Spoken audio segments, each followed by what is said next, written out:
संयुक्त किसान मोर्चे की कॉल ते अज पूरे पंजाब दे विच गल करिए तां वख-वख जगह ते रेलवे ट्रैक ला लीए जां रोडां ला लीए तकरीबन बंद कीतियां गईयां ने क्योंकि MSP की गारंटी नूं लैके हजे भी जिहड़े किसान आ ओह उलझदे दिखाई दिंदे आ। जानी कि सरकार वल्लों कहा गया सीगा कि गारंटी MSP ते दित्ती जाएगी, इसे लई दिल्ली तो किसान उठ के अपने घरां नूं वापस आए सी। पर अज दी गल करिए तां अज फिर किसानां नूं उसे तरीके नाल ही रोडां जाम करनियां पैंदियां ने। तां साडे कोले डकौंदा यूनीयन तो हरनेक महिमा मौजूद ने, हालांकि बहुत सारे आगू इत्थे पहुंचे होए, जानकारी उन्हां तो लै लैंदे हैगे आ। हाँ जी हरनेक जी, की लोड़ पै गई अज फिर संयुक्त किसान मोर्चे की कॉल ते इनू रेलवे स्टेशनां नूं जां रोडां नूं बंद करन दी? देखो जी, ਜਿਹੜਾ ਜਦੋਂ ਦਿੱਲੀ ਦੇ ਬਾਰਡਰਾਂ 'ਤੇ ਆਪਾਂ ਬੈਠੇ ਸਾਂ ਤਾਂ ਉੱਥੋਂ ਜਦੋਂ ਧਰਨੇ ਉਠਾ ਕੇ ਲੈਂਦੇ ਸੀ ਤਾਂ ਆਪਾਂ ਇਹ ਗੱਲ ਕਹੇ ਗਏ ਸੀ ਕਿ ਅਸੀਂ ਲੜਾਈ ਖਤਮ ਨਹੀਂ ਕਰਕੇ ਚੱਲੇ, ਅਸੀਂ ਲੜਾਈ ਮੁਲਤਵੀ ਕਰਕੇ ਚੱਲੇ ਹਾਂ। ਲੜਾਈ ਦਾ ਇਹ ਨਿਯਮ ਹੈ, ਲੜੋ, ਵਾਪਸ ਆਓ, ਬੈਠੋ, ਵਿਚਾਰ ਕਰੋ, ਫਿਰ ਲੜੋ, ਫਿਰ ਵਾਪਸ ਆਓ, ਵਿਚਾਰ ਕਰੋ ਤੇ ਫਿਰ ਲੜੋ। ਤਾਂ ਅਸੀਂ ਉਦੋਂ ਕਿਹਾ ਸੀ ਕਿ ਅਸੀਂ ਲੜਾਈ ਨੂੰ ਮੁਲਤਵੀ ਕਰਕੇ ਚੱਲੇ ਹਾਂ। ਹੁਣ ਇਸ ਵੇਲੇ ਉਸ ਧਰਨੇ ਨੂੰ ਸਮਾਪਤ ਕਰਨ ਸਮੇਂ ਜਿਹੜੀਆਂ ਕਮਿਟਮੈਂਟ, ਜਿਹੜੇ ਵਾਅਦੇ ਕੀਤੇ ਸੀ ਕੇਂਦਰ ਸਰਕਾਰ ਨੇ, ਉਹਨਾਂ ਤੋਂ ਮੁੱਕਰਦੀ ਜਾ ਰਹੀ ਹੈ। ਤਾਂ ਉਹ ਵਾਅਦੇ ਯਾਦ ਕਰਾਉਣ ਲਈ, ਉਹਨਾਂ ਵਾਅਦਿਆਂ ਨੂੰ ਪੂਰੇ ਕਰਨ ਲਈ ਸਾਨੂੰ ਇਹ ਦੁਬਾਰਾ ਫਿਰ ਲੜਾਈ ਵਿੱਢਣ ਦੀ ਜਿਹੜੀ ਹੈ ਲੋੜ ਪਏਗੀ। लगता है कि जिहड़ा संघर्ष दिल्ली ਚੱਲਿਆ ਸੀ ਉਹ ਅੰਦੋਲਨ ਦੁਬਾਰਾ ਫਿਰ ਤੋਂ ਸਟਾਰਟ ਹੋ ਸਕਦਾ ਅਗਰ ਇਹੀ ਹਾਲਾਤ ਰਹੇ ਤਾਂ? ਜੇਕਰ ਕੇਂਦਰ ਤੇ ਪੰਜਾਬ ਦੀਆਂ ਦੋਵੇਂ ਸਰਕਾਰਾਂ ਆਪਦੀ ਨੀਤੀ ਤੇ ਨੀਅਤ ਨਹੀਂ ਬਦਲਦੀਆਂ ਤਾਂ ਪੱਕੀ ਗੱਲ ਏ ਕਿ ਇਹ ਸੰਘਰਸ਼ ਪਹਿਲੇ ਦੀ ਤਰ੍ਹਾਂ ਤੇ ਉਹਨਾਂ ਹੀ ਪੈੜਾਂ ਤੇ ਸਿਖਰ ਤੇ ਜਾ ਸਕਦਾ। ਸਾਡੇ ਵੱਲੋਂ ਤਿਆਰੀ ਏ, ਸਾਡੇ ਵੱਲੋਂ ਮਾਨਸਿਕ ਤਿਆਰੀ, ਸਾਡੇ ਵੱਲੋਂ ਸਰੀਰਕ ਤਿਆਰੀ ਏ, ਸਾਡੇ ਵੱਲੋਂ ਤਿਆਰੀ ਏ। ਸਰਕਾਰ ਤੇ ਆ ਹੁਣ ਕਿ ਉਹਨੇ ਸਾਨੂੰ ਕਿੰਨਾ ਲੜਾਉਣਾ। MSP ਲਈ ਲਗਾਤਾਰ ਕਿਸਾਨ ਜਥੇਬੰਦੀਆਂ ਲੜ ਰਹੀਆਂ ਨੇ ਕਿਸਾਨਾਂ ਦੇ ਲਈ, ਪਰ ਭਗਵੰਤ ਮਾਨ ਵੱਲੋਂ ਵੀ ਇੱਕ ਗੱਲ ਕਹੀ ਗਈ ਸੀ ਇਸ ਵਾਰ ਮੂੰਗੀ ਦੀ ਫਸਲ ਲਾਓ, ਅਸੀਂ ਜਿਹੜੀ ਆ ਉਹਨੂੰ MSP ਤੇ ਚੱਕਾਂਗੇ। ਪਰ ਕਿਸਾਨ ਰੁਲਦੇ ਰੋਂਦੇ ਕਰਲਾਉਂਦੇ ਹੀ ਦਿਖਾਈ ਦਿੱਤੇ ਆ। ਕੀ ਲੱਗਦਾ ਫਿਰ ਸਰਕਾਰ, ਪੰਜਾਬ ਸਰਕਾਰ ਵੀ ਕਿਤੇ ਨਾ ਕਿਤੇ ਜ਼ਿੰਮੇਵਾਰ ਦਿਖਾਈ ਦੇ ਰਹੀ ਹੈ? ਬਿਲਕੁਲ ਜੀ, ਹੈ ਆ। ਇਹਦੇ ਪਿੱਛੇ ਕੱਲੇ ਬਿਆਨਾਂ ਨਾਲ ਗੱਲ ਨਹੀਂ ਬਣਨੀ, ਇੱਕ ਪੂਰੀ ਨੀਤੀ ਚਾਹੀਦੀ ਏ, ਇੱਕ ਪੂਰੀ ਨੀਤੀ ਚਾਹੀਦੀ ਹੈ। ਨੀਤੀ ਦੇ ਨਾਲ ਸਰਕਾਰ ਦੀ ਇੱਛਾ ਸ਼ਕਤੀ ਚਾਹੀਦੀ ਹੈ। ਉਹਦੇ ਤੋਂ ਬਿਨਾਂ ਕਿਸਾਨਾਂ ਨੂੰ MSP ਨਹੀਂ ਦਿੱਤੀ ਜਾ ਸਕਦੀ। ਨੀਤੀ ਉਹਦੀ ਹੋਣੀ ਚਾਹੀਦੀ ਹੈ ਤੇ ਨੀਅਤ ਸਾਫ਼ ਹੋਣੀ ਚਾਹੀਦੀ ਹੈ। ਇੱਕ ਵਾਰ ਤੁਹਾਨੂੰ ਯਾਦ ਹੋਵੇਗਾ ਇੰਦਰਾ ਗਾਂਧੀ ਨੇ ਕਿਹਾ ਸੀ ਕਿ ਮੈਂ 1 ਸਾਲ ਦੇ ਵਿੱਚ ਜਿਹੜੇ ਮਤਲਬ ਗਰੀਬੀ ਰੇਖਾ ਤੋਂ ਥੱਲੇ ਨੇ ਲੋਕ, ਉਹਨਾਂ ਦੀ ਗਿਣਤੀ ਅੱਧੀ ਕਰ ਦਿਆਂਗੀ। ਤਾਂ ਉਹਨੇ ਜਿਹੜੀ ਇਹ ਘੱਟ ਤੋਂ ਘੱਟ ਕਮਾਈ 25 ਰੁਪਏ ਤੋਂ ਘਟਾ ਕੇ 12.5 ਰੁਪਏ ਕਰਤੀ ਸੀ। ਕਹਿੰਦੀ ਆ ਵੇਖ ਲਓ ਜੀ ਅੱਧੇ ਹੋ ਗਏ। ਤਾਂ ਉਹਨੇ ਉਹਦੇ ਲਿਮਟ ਬਦਲਤੀ। ਹੁਣ ਭਗਵੰਤ ਮਾਨ ਹਰਾਂ ਨੇ ਤਾਂ ਕਹਿਤਾ ਕਿ ਮੂੰਗੀ ਖਰੀਦਣਗੇ, ਨਾ ਇਹਨਾਂ ਦੇ ਸਟੋਰਾਂ ਦੇ ਵਿੱਚ ਮੂੰਗੀ ਰੱਖਣ ਦਾ ਕੋਈ ਪ੍ਰਬੰਧ, ਨਾ ਇਹਨਾਂ ਦੇ ਇੰਸਪੈਕਟਰਾਂ ਨੂੰ ਮੂੰਗੀ ਦੇ ਨਾਲ ਸੰਬੰਧਿਤ ਕੋਈ ਗਿਆਨ, ਉਹਦੇ ਰੰਗ ਬਾਰੇ, ਉਹਦੇ ਟੋਟੇ ਬਾਰੇ, ਉਹਦੀ ਵੈਰਾਈਟੀ ਕਿਸਮ ਬਾਰੇ ਕੋਈ ਗਿਆਨ ਨਹੀਂਗਾ। ਤਾਂ ਜ਼ਰੂਰੀ ਸੀ ਪਹਿਲੋਂ ਜਿਹੜੇ ਖਰੀਦਦਾਰ ਇੰਸਪੈਕਟਰ ਨੇ ਉਹਨਾਂ ਦੀ ਟ੍ਰੇਨਿੰਗ ਕਰਾਉਂਦੇ, ਉਹਨਾਂ ਨਾਲ ਗੱਲਬਾਤ ਕਰਦੇ, ਉਹਨਾਂ ਨੂੰ ਮੂੰਗੀ ਦੀਆਂ ਵੈਰਾਈਟੀਆਂ ਤੇ ਉਹਦਾ ਸਾਰਾ ਦੱਸਦੇ, ਉਹਦੇ ਰੱਖਣ ਦਾ ਪ੍ਰਬੰਧ ਕਰਦੇ। ਵੱਖਰਾ ਸਿਆਪਾ ਹੈ, ਪਹਿਲੋਂ ਪਟਵਾਰੀ ਕੋਲ ਜਾਓ ਤੇ ਪਟਵਾਰੀ ਕੋਲੋਂ ਗਰਦੌਰੀ ਲੈ ਕੇ ਆਓ ਕਿ ਮੈਂ ਕਿਸਾਨ ਨੇ ਮੂੰਗੀ ਬੀਜੀ। ਬੇਫਾਇਦਾ ਦਾ ਮਤਲਬ ਉਲਝਣਾ ਨੇ। ਕਿਸਾਨ ਮੂੰਗੀ ਲੈ ਕੇ ਤੁਹਾਡੇ ਸਾਹਮਣੇ ਮੰਡੀ 'ਚ ਬੈਠਾ, ਉਹਨੇ ਬੀਜੀ ਤੇ ਲੈ ਕੇ ਆਇਆ, ਪਟਵਾਰੀ ਕੋਲ ਜਾਂਦਾ, ਪਟਵਾਰੀ ਅੱਗੋਂ ਛੁੱਟੀ ਤੇ ਨੇ। 15 ਦਿਨ ਲੋਕਾਂ ਨੇ ਧੱਕੇ ਖਾਦੇ। 1 ਕਿੱਲੇ ਦੀ ਗਰਦੌਰੀ ਵਾਸਤੇ ਲੋਕਾਂ ਨੇ 5-5 ਹਜ਼ਾਰ ਰੁਪਇਆ ਰਿਸ਼ਵਤ ਦੇਣੀ ਪਈ। ਤਾਂ ਇਹ ਉਲਝਣਾ ਨੇ। ਉਹਦੇ ਤੋਂ ਬਾਅਦ ਡਿਸਕਲਰ ਕਹਿ ਕੇ ਉਹ ਖਰੀਦ ਤੋਂ ਨਾ ਕਰਦੇ ਨੇ, ਉਹਦੇ ਟੋਟਾ ਵਾਧੇ ਕਹਿ ਕੇ ਉਹਦੀ ਨਾ ਕਰਦੇ ਨੇ। 100 ਤਰ੍ਹਾਂ ਦੀਆਂ ਨਖਰੇ ਨੇ। ਤਾਂ ਜਿਹੜੀ ਖਰੀਦੀ ਗਈ ਏ ਉਹ 2% ਵੀ ਮੂੰਗੀ ਨਹੀਂ ਬਣਦੀ। ਤਾਂ ਬਿਲਕੁਲ ਭਗਵੰਤ ਮਾਨ ਦਾ ਵੀ BJP ਤਰ੍ਹਾਂ ਜੁਮਲਾ ਸੀ, ਜੁਮਲਾ ਮਾਰਤਾ। ਉਹ ਜੁਮਲੇ ਦੇ ਸਿਰ ਤੇ ਹੀ ਆਪਦੇ ਆਪ ਨੂੰ ਆਪੇ ਆਪਦੀ ਪਿੱਠ ਥਾਪੜ ਰਹੇ ਨੇ। ਕੋਈ ਮੂੰਗੀ ਦੀ ਮੱਕੀ ਦੀ ਖਰੀਦ ਤੇ ਕੋਈ ਪ੍ਰੋਗਰੈਸ ਪੰਜਾਬ 'ਚ ਨਹੀਂ ਹੋਈ। ਫਸਲੀ ਚੱਕਰ ਬਣਾਉਣ ਦੀ ਗੱਲ ਕਰਦੀ ਆ ਸਰਕਾਰ, ਏਜੰਸੀਆਂ ਵੀ ਕਹਿੰਦੇ ਕਿ ਫਸਲੀ ਚੱਕਰ ਨੂੰ ਬਣਾਇਆ ਜਾਵੇ, ਝੋਨੇ ਦੇ ਕਣਕ ਨੂੰ ਠਹਿਰਾਇਆ ਜਾਵੇ। ਪਰ ਕਿਤੇ ਨਾ ਕਿਤੇ ਅਗਰ MSP ਨਹੀਂ ਮਿਲਦੀ ਕਿਸੇ ਵੀ ਫਸਲ ਤੇ, ਫਿਰ ਤਾਂ ਕਿਸਾਨ ਵੀ ਲਾਲਚ ਕਰੇਗਾ ਕਿ ਝੋਨਾ ਤੇ ਕਣਕ ਜਿਹੜੀ ਮਜਬੂਰੀ ਆ ਕਿਤੇ ਨਾ ਕਿਤੇ ਉਹੀ ਰਿਪੀਟ ਕਰੀ ਜਾਵੇ ਹਰ ਵਾਰ। ਗਰਾਊਂਡ ਲੈਵਲ ਦੀ ਕੋਈ ਜਾਣਕਾਰੀ, ਰਿਪੋਰਟ ਕੁਝ ਨਹੀਂ ਹੈਗੀ। ਅੱਜ ਆ ਜਿਹੜੇ ਮੀਂਹ ਪਏ ਨੇ ਅੱਧੇ ਪੰਜਾਬ ਦੇ ਵਿੱਚ, ਜਿੱਥੇ ਅੱਜ ਪਾਣੀ ਖੜਾ, ਇੱਥੇ ਬਦਲਵੀਂ ਫਸਲ ਕੀ ਬੀਜ ਲੋਗੇ?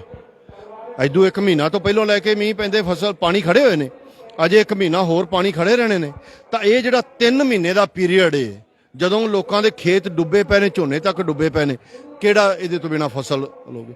ਤਾਂ ਝੋਨਾ ਹੀ ਕਾਮਯਾਬ ਏ। ਹਾਂ, ਕੁਛ ਏਰੀਏ 'ਚ ਝੋਨਾ ਜਿਹੜਾ ਹੈ ਉਹਦੀ ਬਦਲਵੀਂ ਖੇਤੀ ਹੋ ਸਕਦੀ ਹੈ, ਪਰ ਉਹ ਬਦਲਵੀਂ ਖੇਤੀ ਕੀ ਹੋਵੇ, ਉਹਦੀ MSP, ਉਹਦੀ ਮਾਰਕੀਟਿੰਗ, ਉਹਦਾ ਸਾਰਾ ਹੋਵੇਗਾ ਤੇ ਤਾਂ ਹੈ ਨਾ। ਸਾਰੇ ਬਸ ਨਾ ਕਿਤਾਬੀ ਸਿਆਣੇ ਨੇ, ਕਿਤਾਬੀ ਜਿਹੜੇ ਸਾਇੰਸਦਾਨ ਨੇ, ਤੇ ਕਿਤਾਬੀ ਬਸ ਇਹ ਲੋਕ ਨੇ। ਧਰਤੀ ਤੇ ਧਰਾਤਲ ਤੇ ਕੱਖ ਵੀ ਨਹੀਂ ਹੋ ਰਿਹਾ, ਬਿਲਕੁਲ ਸਾਰਾ ਕੋਰਾ ਝੂਠ ਤੇ ਬਕਵਾਸ ਏ। ਸਿਰਫ ਟੀਵੀ ਤੇ ਇੰਟਰਵਿਊ ਦੇਤੀਆਂ, ਸਿਰਫ ਝੂਠੇ ਮੋਟੇ ਅੰਕੜੇ ਬਣਾ ਲਏ ਤੇ ਅੰਕੜਿਆਂ ਤੋਂ ਆਪਦੇ ਆਪ ਨੂੰ ਸ਼ਾਬਾਸ਼ ਦੇ ਲਈ, ਇਹਦੇ ਤੋਂ ਬਿਨਾ ਕੱਖ ਨਹੀਂ ਹੈਗਾ।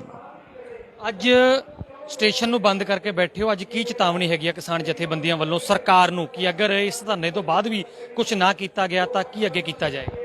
ਸੰਯੁਕਤ ਕਿਸਾਨ ਮੋਰਚੇ ਵੱਲੋਂ ਅਸੀਂ ਐਲਾਨ ਕਰ ਦਿੱਤਾ ਕਿ ਸਾਡੇ ਲਈ ਇਹ ਜੰਗ ਹੈ। ਜੰਗ ਦੇ ਵਿੱਚ ਕੁਝ ਵੀ ਪਹਿਲੋਂ ਤੋਂ ਲੈ ਕੇ ਤੈਅ ਨਹੀਂ ਹੁੰਦਾ ਕਿ ਅੱਗੇ ਕੀ ਕੀਤਾ ਜਾਵੇਗਾ।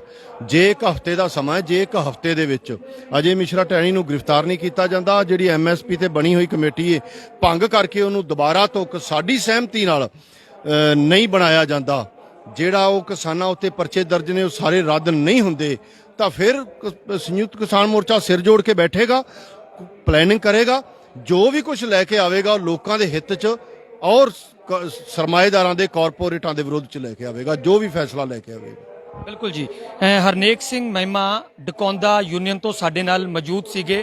ਹਾਲਾਂਕਿ ਰੇਲਵੇ ਸਟੇਸ਼ਨ ਫਿਰੋਜ਼ਪੁਰ ਤੇ ਅਸੀਂ ਮੌਜੂਦ ਹਾਂ, ਵੱਖ-ਵੱਖ ਜਥੇਬੰਦੀਆਂ ਦੇ ਇੱਥੇ ਆਗੂ ਮੌਜੂਦ ਹੈਗੇ ਆ, ਗੱਲਬਾਤ ਕਰਾਂਗੇ। ਅਵਤਾਰ ਮਹਿਮਾ ਵੀ ਸਾਡੇ ਕੋਲੇ ਮੌਜੂਦ ਨੇ।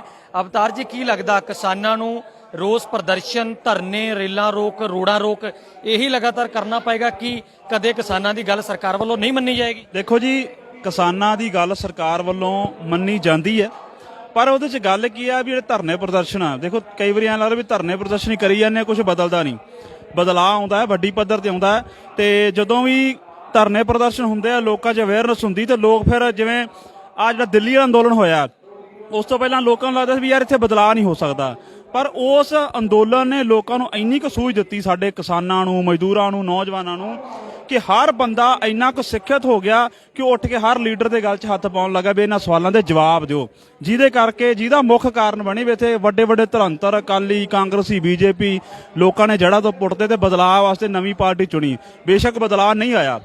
ਹੁਣ ਸਵਾਲ ਇਹ ਆ ਕਿ ਕੇਂਦਰ ਸਰਕਾਰ ਨੇ ਮੰਨ ਲਈ ਸੀ ਗੱਲ, ਕਾਨੂੰਨ ਵਾਪਸ ਲੈਣੇ ਪਏ, ਕਿਉਂਕਿ ਇੱਕ ਹੱਠ ਹੁੰਦਾ ਨਾ, ਰਾਜ ਹੱਠ, ਉਹ ਰਾਜ ਹੱਠ ਸਰਕਾਰਾਂ ਕਰਦੀਆਂ ਹੁੰਦੀਆਂ ਨੇ, ਜਿਹੜਾ ਵੀ ਰਾਜ ਗੱਦੀ ਤੇ ਬਹਿੰਦਾ।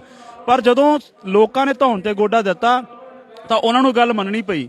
ਇਹ ਚੋਂ ਕੋਈ ਸਾਡੇ ਹੀ ਜਿਹੜੇ ਆਗੂ ਸੀ ਜਿਨ੍ਹਾਂ ਨੂੰ ਕਾਹਲੀ ਸੀ ਕਿ ਛੇਤੀ ਵੀ ਦਵਾ ਜਾ ਕੇ ਪੰਜਾਬ 'ਚ ਇਲੈਕਸ਼ਨ ਲੜੀਏ, ਜਿਨ੍ਹਾਂ ਕਰਕੇ ਇਹ ਜਿਹੜਾ ਸਾਡਾ MSP ਵਾਲਾ ਕਾਨੂੰਨ ਤੇ ਹੋਰ ਜਿਹੜੇ ਲਖੀਮਪੁਰ ਖੀਰੀ ਦਾ ਇਨਸਾਫ ਆ, ਜਿਸ 'ਚ ਅਸੀਂ ਡਿਲੇ ਹੋਇਆ, ਵੋਟਾਂ ਦੇ ਅਸਰ ਨਾਲ ਇੱਕ ਵਾਰੀ ਜਿਹੜਾ ਪਿੱਛੇ ਗਿਆ, ਪਰ ਅਸੀਂ ਫਿਰ ਤੋਂ ਸ਼ੁਰੂ ਕਰ ਦਿੱਤਾ। ਅੱਜ ਤੁਸੀਂ ਵੇਖੋ ਪੰਜਾਬ ਭਰ 'ਚ ਵੱਡਾ ਹੁੰਗਾਰਾ ਮਿਲਿਆ। ਜਲਦੀ ਹੀ ਫਿਰ ਅਸੀਂ ਕੇਂਦਰ ਦੀ ਧੌਣ ਤੇ ਗੋਡਾ ਦਿਆਂਗੇ, ਸਾਰੀਆਂ ਮੰਗਾਂ ਮਨਵਾਵਾਂਗੇ, ਔਰ ਤਰੀਕਾ ਸਾਡਾ ਇਹੀ ਰਹੂਗਾ ਜਿਹੜਾ ਬੜਾ ਸ਼ਾਂਤਮਈ। ਸਰਕਾਰਾਂ ਹਮੇਸ਼ਾ ਚਾਹੁੰਦੀਆਂ ਨੇ ਵੀ ਸਾਡੇ ਮੁੰਡੇ ਗਲਤੀ ਕਰਨ, ਗੁੱਸੇ 'ਚ ਆ ਕੇ ਕੋਈ ਸਾੜ ਫੂਕ ਕਰਨ ਜਾਂ ਕੋਈ ਹੋਰ ਕਦਮ ਚੁੱਕਣ, ਪਰ ਸਾਡੇ ਪੰਜਾਬ ਦੇ ਲੋਕ ਸੂਝਵਾਨ ਹੋ ਗਏ ਨੇ। ਜਿੱਥੇ ਸਾਡੇ ਬਜ਼ੁਰਗ ਤਜਰਬੇਕਾਰ ਨੇ, ਉੱਥੇ ਸਾਡੇ ਨੌਜਵਾਨ ਸੂਝਵਾਨ ਨੇ। ਪੰਜਾਬ ਹੁਣ ਦੁਬਾਰਾ ਉਹ ਮਾਰ ਨਹੀਂ ਖਾਏਗਾ ਜਿਹੜੀ ਪਹਿਲਾਂ ਖਾਧੀ ਹੈ। ਸਾਰੇ ਸੂਝਵਾਨ ਨੇ। ਸੋਸ਼ਲ ਮੀਡੀਆ ਵਰਗਾ ਸਾਡੇ ਕੋਲ ਵੱਡਾ ਇੱਕ ਪਲੇਟਫਾਰਮ, ਉਹਦੇ ਰਾਹੀਂ ਅਸੀਂ ਆਪਦੀ ਗੱਲ ਲੈ ਕੇ ਜਾਂਦੇ ਹਾਂ। ਲੋਕ ਪੂਰੇ ਪੰਜਾਬ ਦੇ ਇਕਜੁੱਟ ਨੇ। ਨਵੀਂ ਸਰਕਾਰ ਦਾ ਚਾਅ ਲੈ ਚੁੱਕਾ ਤੇ ਲੋਕਾਂ ਨੂੰ ਇਹ ਪਤਾ ਹੈ ਕਿ MSP ਦੀ ਗਰੰਟੀ ਬਿਨਾ, ਕਿਸਾਨਾਂ ਦੇ ਕਰਜ਼ ਮਾਫ ਹੋਇਆ ਬਿਨਾ, ਕਿਸਾਨਾਂ ਦੇ ਨੌਜਵਾਨ ਮੁੰਡਿਆਂ ਤੇ ਕੁੜੀਆਂ ਨੂੰ ਨੌਕਰੀਆਂ ਲੈ ਬਿਨਾ ਕੋਈ ਹੱਲ ਨਹੀਂ ਹੋਣਾ। ਇਸ ਕਰਕੇ ਲੜਾਈ ਅਸੀਂ ਦੁਬਾਰਾ ਸ਼ੁਰੂ ਕਰ ਰਹੀ ਹੈ ਤੇ ਲੜਾਈ ਅਸੀਂ ਇਹ ਵੀ ਜਿਵੇਂ ਪਹਿਲਾਂ ਬੜੇ ਸ਼ਾਨ ਨਾਲ ਜਿੱਤੀ ਹੈ, ਵੀ ਅਸੀਂ ਸ਼ਾਨ ਨਾਲ ਜਿੱਤਾਂ। ਯਾਨੀ ਕਿ ਦਿੱਲੀ 'ਚ ਦੂਜੇ ਅੰਦੋਲਨ ਦੀ ਤਿਆਰੀ ਹੋ ਚੁੱਕੀ ਹੈ। ਵੇਖੋ, ਬਿਲਕੁਲ ਜਿਵੇਂ ਜਦੋਂ ਪਿਛਲੀ ਵਾਰੀ ਦਿੱਲੀ ਗਏ ਸਾਂ, ਉਹਦੇ ਲਈ ਕਰੋਨਾ ਕਾਲ ਦੇ ਵਿੱਚ ਟਰੈਕਟਰ ਮਾਰਚ ਕੀਤੇ, ਫਿਰ ਮੋਟਰਸਾਈਕਲ ਮਾਰਚ ਕੀਤੇ, ਫਿਰ ਵੱਡੀਆਂ ਕਾਨਫਰੰਸਾਂ ਕੀਤੀਆਂ, ਫਿਰ ਪੰਜਾਬ ਬੰਦ ਦਾ ਸੱਦਾ, ਫਿਰ 1.5 ਮਹੀਨਾ ਆਪਾਂ ਰੇਲਾਂ ਦੇ ਬੈਠੇ, ਫਿਰ ਇੱਕ ਮੂਵ ਬਣ ਗਈ।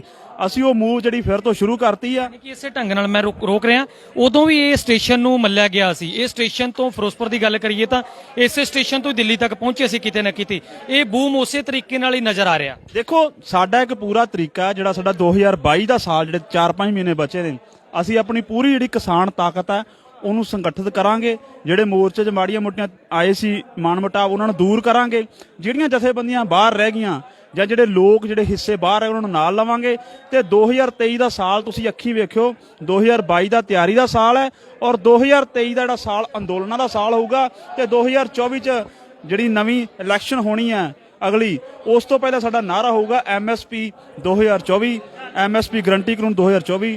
ਉਹ ਅਸੀਂ 2023 ਦਾ ਪੂਰਾ ਸਾਲ ਜਿਹੜਾ ਅੰਦੋਲਨਾਂ ਚ ਲੰਘਾਵਾਂਗੇ ਔਰ ਮੋਦੀ ਸਰਕਾਰ ਨੂੰ ਧੌਣੋਂ ਫੜ ਕੇ ਜਾਂ ਤਾਂ ਸਾਡੀ ਗੱਲ ਮੰਨੂਗੀ ਜਾਂ ਫਿਰ ਉਹਨੂੰ ਰਾਜਗੱਦੀ ਤੋਂ ਜਿਹੜਾ ਬਾਹਰ ਜਾਣਾ ਪਊਗਾ। ਇਸ ਕਰਕੇ ਜਿਹੜੀ ਮੂਵਮੈਂਟ ਉਹ ਪੂਰੀ ਤਰ੍ਹਾਂ ਹੁਣ ਫਿਰ ਤੋਂ ਭਖਣੀ ਜਿਹੜੀ ਸ਼ੁਰੂ ਹੋ ਗਈ। ਬਿਲਕੁਲ ਜੀ, ਧੰਨਵਾਦ। ਅਵਤਾਰ ਮਹਿਮਾ ਸਾਡੇ ਨਾਲ ਕ੍ਰਾਂਤੀਕਾਰੀ ਯੂਨੀਅਨ ਤੋਂ ਮੌਜੂਦ ਸੀਗੇ।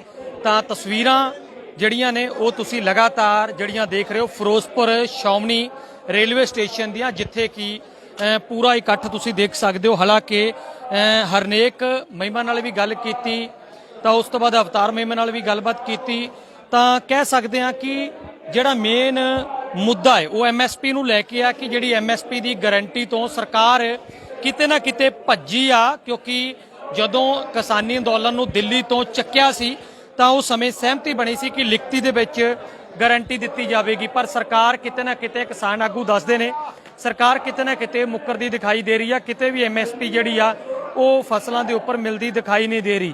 ਹਾਲਾਂਕਿ ਅਗਲੀ ਜਿਹੜੀ ਜੰਗ ਦੀ ਗੱਲ ਕਰੀਏ ਤਾਂ ਇਹਨਾਂ ਦੇ ਵੱਲੋਂ ਜੰਗ ਨਾਮ ਦਾ ਸ਼ਬਦ ਹੀ ਦਿੱਤਾ ਗਿਆ ਹੈ ਕਿ ਕਿਸਾਨੀ ਅੰਦੋਲਨ ਜਿਵੇਂ ਦਿੱਲੀ ਦੀਆਂ ਬਰੂਹਾਂ ਤੇ ਪਹਿਲਾਂ ਪਹੁੰਚਿਆ ਸੀ ਪਿਛਲੇ 1.5 ਸਾਲ ਪਹਿਲਾਂ, ਤਾਂ ਉਸੇ ਢੰਗ ਨਾਲ ਦੂਸਰਾ ਕਿਸਾਨੀ ਅੰਦੋਲਨ ਵੀ ਜਲਦੀ ਜਿਹੜਾ ਦਿੱਲੀ ਦੀਆਂ ਬਰੂਹਾਂ ਤੇ ਪਹੁੰਚਣ ਲਈ ਤਿਆਰ ਹੁੰਦਾ ਦਿਖਾਈ ਦੇ ਰਿਹਾ। ਕਿਉਂਕਿ ਤਸਵੀਰ ਨੂੰ ਦੇਖ ਕੇ ਅੱਜ ਇੰਜ ਝਾਤ ਪੈਂਦੀ ਹੈ ਕਿ ਜਦੋਂ 1.5 ਸਾਲ ਪਹਿਲਾਂ ਵੀ ਕਿਸਾਨੀ ਅੰਦੋਲਨ ਚੱਲਿਆ ਸੀ ਤਾਂ ਇਹਨਾਂ ਰੇਲਵੇ ਸਟੇਸ਼ਨਾਂ ਤੋਂ, ਇਹਨਾਂ ਰੋਡਾਂ ਤੋਂ, ਇਹਨਾਂ ਟੋਲ ਪਲਾਜ਼ਿਆਂ ਤੋਂ ਹੀ ਕਿਸਾਨ ਉੱਠੇ ਸੀ ਤੇ ਦਿੱਲੀ ਦੀਆਂ ਬਰੂਹਾਂ ਤੱਕ ਟਰੈਕਟਰ, ਟਰਾਲੀਆਂ ਔਰ ਮੋਟਰਸਾਈਕਲ ਮਾਰਚ ਲੈ ਕੇ ਪਹੁੰਚੇ ਸੀ।